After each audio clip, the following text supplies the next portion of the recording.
નમસ્કાર ખેડૂત મિત્રો, હું હરદેવસિંહ ગોહિલ. આજે આપણે આવ્યા છીએ વસંતભાઈ ડોબરિયાની વાડીએ, જેણે આપણું અતુરનું 128 નંબરનું બિયારણનું વાવેતર કરેલું છે, જેની તમને હું અત્યારે મુલાકાત કરાવું.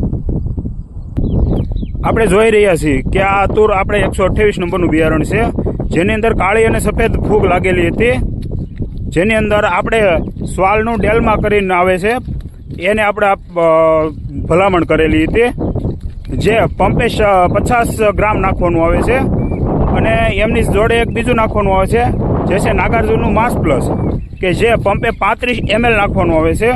જો એ બેનો છંટકાવ કરી અને આમાં આપણે રિઝલ્ટ મેળવેલું છે અને આમાં કોક છોડ પણ સુકાતા, પણ હવે એ પ્રશ્ન દેખાતો નથી. અને તમે જોવો છો જોડિયા સાહ કરેલા છે, છતાં માંડવી સરસ એવી ઊભેલી છે. અને વધુ માહિતી માટે આ સ્ક્રીન પર આપેલા નંબર પર કોલ કરવો.